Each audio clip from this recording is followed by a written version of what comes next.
پھر آپس میں جو تعلقات کی خرابی ہوتی ہے اس کی وجہ میں سے ایک بہت بڑی وجہ، اس آیت کو تو دل پہ لکھیے گا، انسانوں کا انسانوں میں رہنا اور دل کھٹے ہونا، کسی کی بات اچھی نہ لگنا، بری لگنا۔ اس کی بنیادی چیز کیا ہے؟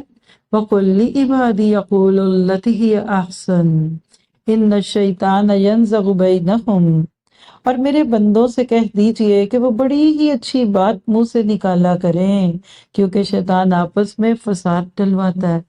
بے شک شیطان انسان کا کھلا دشمن ہے۔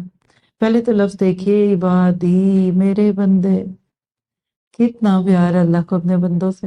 یہاں کوئی تہجد گزاروں کی باتیں نہیں ہو رہی، یہاں انبیاء کرام کا تذکرہ نہیں ہے، عام بندے، میڈیوکرز، خلط عملا صالحا وآخر سیئا والے بندے، اور اللہ کرے انہیں کہا کرو سوچ کے بولو۔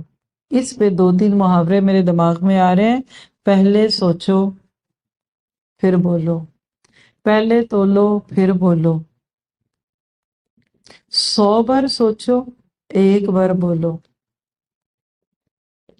اور پھر اگلی بات، اس سے پتہ چلتا ہے کہ شیطان کا موسٹ گول کیا ہے؟ بندوں کے بیچ میں غلط فہمیاں پیدا ہوں، کم بولیں گے کم غلطیاں ہوں گی، کم مواقع ملیں گے دوسروں کو آپ کی باتوں کو نوٹ کرنے کے، زیادہ بولیں گے زیادہ غلطیوں کی امید ہے تو زیادہ پکڑ ہوگی۔ آج سے زبان کو ایسے پکڑیں۔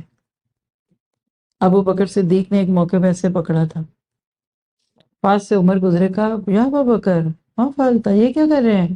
کہنے لگے یہ بڑی تیز کھاٹی ہے، اس کو اپنے قابو میں کر رہا ہوں، یعنی آؤٹ آف کنٹرول ہو رہی ہے، اس کو کنٹرول کر رہا ہوں۔ اور ابو بکر صدیق کا اگر یہ معاملہ ہے تو میرا آپ کا کیا ہوگا؟ ہر بات میں بولنا، ہر بات آگے کر دینا، شیطان فساد ڈالتا ہے۔ تو سوچ کے بات کریں، بہت اہم آیت ہے، بلیو می۔ انسانی تعلقات کی اکثر خرابیاں دور ہو جائیں اگر ہم اس آیت پر عمل کر لیں۔